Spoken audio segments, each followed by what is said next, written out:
ქართული ხალხური ზღაპრები. წიქარა.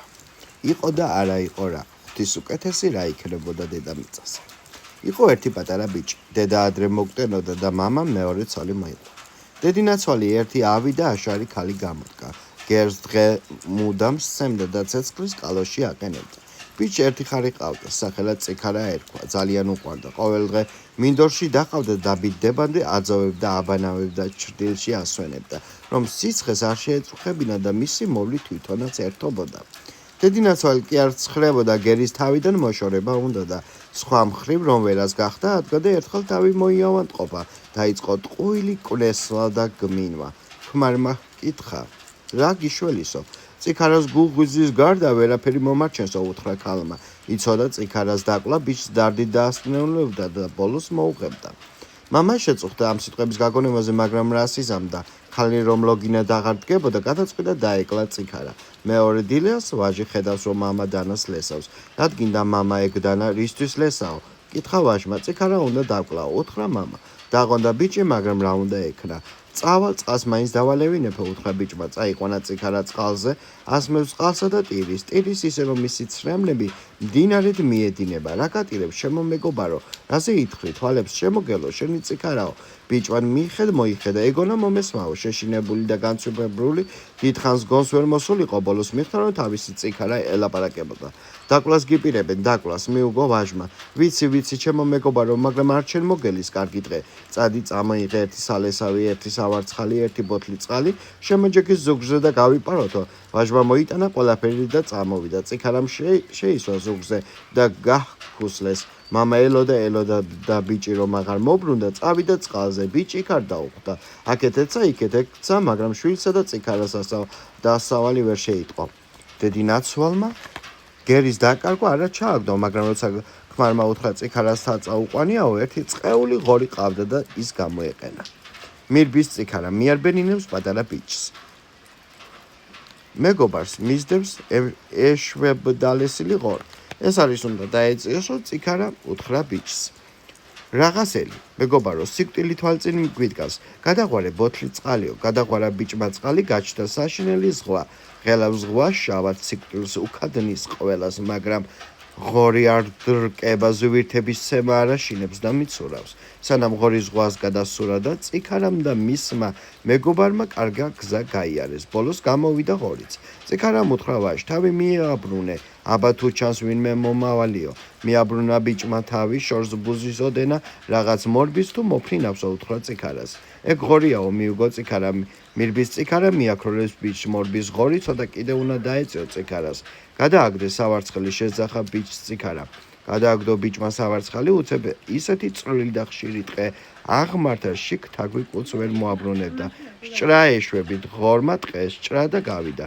მირბის წიქარა მიაქროლებს ბიჭს, კარგა გზა გაიარეს. მოიხედა ბიჭმა, შორს ბუზივით ისევ რაღაც მოჩანდა. ბუზის ტოლა რაღაცა ჩანსო, უთხრა წიქარას. ღორი მოგდესო, მიუგო წიქარა. ცოტა კიდევ და ღორი წიქარას დაეწევა, მაგრამ გადააგდებს ვაჟის სალესავს და აღიმართება თვალუწვდენელი კლდე წიქარასა და ღორს შუა. სჭრის ღორი, სჭრის, რაც ძალი და ღონი აქვს, კლდეში საფეხურებს და ადის ზემოთ. შუა ადგილზე რომ მივიდა, ღორი დაუსხლდა ფეხი და უსკროში შთაინქა, წაიღო ჩემიცა და თქვენი ჭირიც. ბიჭსა და წიქარას ხსნის მიედი მოეცათ, იარეს და გავიდნენ სამშვიდობოს. წიქარამ გაიყვანა ბიჭი ერთი ტრიალ მინდორზე, იქ ერთი ალვის ხე იდგა. მისი კენწერო ცას წვრდებოდა. შესვა ზედ მისცა ორი სალამური, ერთი საჭირვარომო, ერთი სალხინო და უთხრა, მე წავალ, მარტო კავეილი, მინდროდ ბალახს მოვძრო და ვირჩენ თავს. შენ აქ იჯექი, თუ რამე გაგიჭირდა საჭირვარომო სალამურს დაუკარი. მაშინ მე აქ დავიბადები. თუ გიოხინდე სალხინო სალამური დაუკარი, საჭმას ის მოგიტანს და სასმოცსაო. გამოეთხოვა და წავიდა წიქარა. ბიჭი იჯდა ალვის ხეზე და უკრადა სალხინო სალამურს. გაიგონა ერთმა მეცხვარემ. სალამურის ხმა ძალიან მოეწონა და მიყვა ხმას. მივიდა ალვის ხესთან და ხედავს, ბიჭი სალამურს უკრავს, პეპლები კი გარშემო ხვევიან. სალამურის ხმაზე თამაშობენ და ირევიან ერთმანეთში. მეცხვარის შულით აევსო თვალები და გადაწყვიტა, ხელთ ეგდო სალამური. ჩამოდი ერთი ძირს, მაგ ჩვენ ეგ სალამური რისგან არის გაკეთებულიო? დაუძახა ვაჟ, მაგრამ ვაჟი არ ჩამოვიდა. წიქარას ჰქონდა ნათქვამი, ალვის ხიდან არ ჩამოხვიდეო. ადგა შურიანი მეცხვარე წავიდა ხელმწიფესა და მოახსენა. ამან და ამ ადგილას ერთი ბიჭი ზის ალვის ხეზე და ისე უკრავს სალამურს, რომ მისი დაკვრი თელი ქვეყანა ხარავსო. ხელმწიფე მაშინვე დაიბარა თავის ნაზირ ვეზირები და უთხრა: ან თქვენ უნდა მოგვაროთ ის ბიჭი, ან კაცი იშოვოთ მისი მომყვანიო ნაზირ ვეზირებმა ხელმწიფესთან ერთი მოხუცი ქალი მიიყვანეს. მე მოკვრით იმ ბიჭსო, უთხრა ხელმწიფეს დედაბერმა.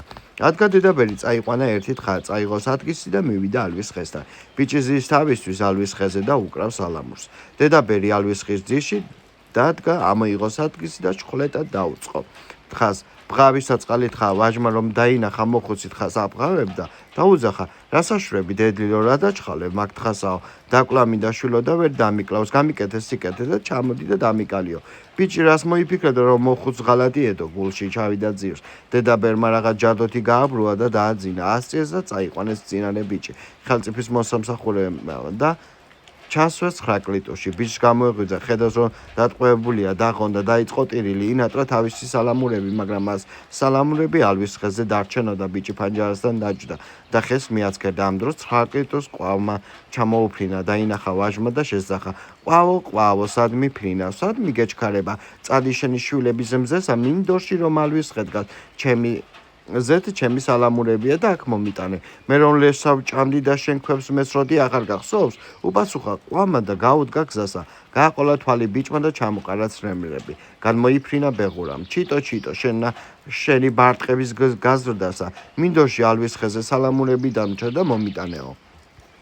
შენ რომ ახეს გვიგედი და ბუდეს გვიშლიდიო, ვერ მოგიტან, სხვას თხოვე. უთხრა ბეღურამ და გასცილდა. გააყოლა იმასაც თვალი ბიჭმა და ჩამოსვიდა ცრემლები. ბოლოს მერცხალი დაინახა ბიჭმა და შესწირა: საით მიფრინავ მერცხალო, საითკენ მიეშურები?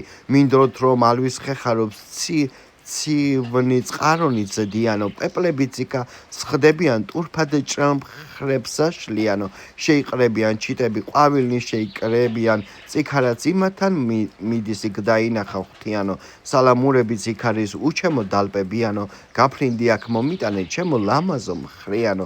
გაფრინდა მერცხალი და მოუტანა სალამურები. დაუკრა საჭიროა სალამურს ვაჟმა, დაუკრა და აატირა ციქარამ. გაიგონა თუ არა სალამურის ხმა, მაშინვე გაეშურა ვაჟისკენ. გააფთრებული ეცა რქები 9 კლიტოზე დაუწყო მტრევა. 8 კარი გატეხა, მაგრამ ეს 9 კარი რომ უნდა გაეტეხა, ცალირქა მოსწყვა. დაღონდა ციქარა, თავის რქას ისე არ ჩიოდა, როგორც მეგობრის ტყვეობას. ღმერთმა რქა შესთხოვა, უცებ ერთი თაგვი გამოძრო და უთხრა: რას მომცე რქა რომ მოგავა, შენს ლეშს ხომ აჭმეო?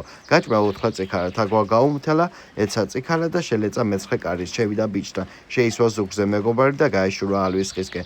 შესვა ციქარა, ბიჭი ალვის ხეზე და თავად ისევ მინდორში წავიდა. იჯდა ბიჭის ალვის ხეზე, უკრა და სალხინო სალამურს და ერთობოდა. უცებ ციქარა მოაგონდა და ნახვა მოუნდა. დაუკრა საჭიროა რომ სალამურს, მაგრამ ციქარა არ გამოჩნდა. რაღაც იზამდა, წამოვიდა საძებნად. ბევრი ეძია, ბოლოს ერთ კორდოზე მკვდარი იპოვა და ემხო ბიჭი ციქარის წინ. დაატირდა, ისე გულსაკლავად ტიროდ, რომ მისი ცოდვით ბალახირნიც ტიროდნენ. აღარ ირხეოდნენ პეპლები, აღარ ფრინავდნენ და ცრემლს აყვრიდნენ. ვაიმე, ჩემო ციქარა, მოსქონდა ბიჭი, უშენო და ახლა რაღა მეშველებაო. ამ დროს საიდღანაც ის თაგვი გამოძრა. ციქარას რომ რქა გაუმთელა, ციქარას ლესი საჭმელად მისულიყო თურმე, რომ დაინახა ბიჭი ასე საცოდავა ტირო და უთხრა: რას მომცემ, ციქარო გაგიცოცხლო, შენ ლეშს ხომ აჭმევო? ონ კი ჩემი ციქარა გააცოცხლე და გაჭმევო, უთხრა ბიჭმა. გაიქცა თაგვი, იქ მოიკრიფა რაღაც ბალახი, მოარბენინა ციქარას, წავსვა წამოსვა და გააცოცხლა. მოეხვია ბიჭ ხარს, ეალერსობა თვალს უკოცნის, ციქარაც პის უთათუნებს ბიჭსა და ლოკავს. აბა გეყობათ, უთხრა თაგვმა: ბიჭმე უკვე კარგად მომშვიდა, შენი სიკვდილის დროაო. გაიქცა თაგვი, მოკრიფა სასიკვდილო ბალახი, მოიტანა და ბიჭს გაუწოდა. ბიჭს არ ეთმობოდა ციქარა, მაგრამ პირობა ხონდა შეესრულებინა თავისი მეგობრისთვის მომკვდარიყო ის იყო. ბიჭი უნდა შეხებოდა ბალახს, რომ თაგვმა უთხრა: მიპატიებია სიკვდილი, თქვენაირი მეგობრები ჩემს დღეში არ მინახავს. იცოცხლეთ მარადო. ბიჭი გოს ვერ მოსულიყო, რომ თაგვი გაქრა. გახარებულმა ციქარა შეისვა თავისი მეგობარის ზურგზე, წამოიღო სალამურები, გააქარა ბიჭი ახლა სხვა ადგილას, სხვა მხარეში, სადაც არც შურიანი მეცხვარე იყო და არც კუდიანი დედაბერი. შესვა ერთი ალვის ხეზე და მისცა სალამურები. თვითონ კი მინდორში წავიდა. ბიჭის ახლაც იმ ალვის ხეზე ზის, უკრავს სალხინო სალამურს, თვითონაც ხარობს და მთელ ქვეყანასაც ახარებს.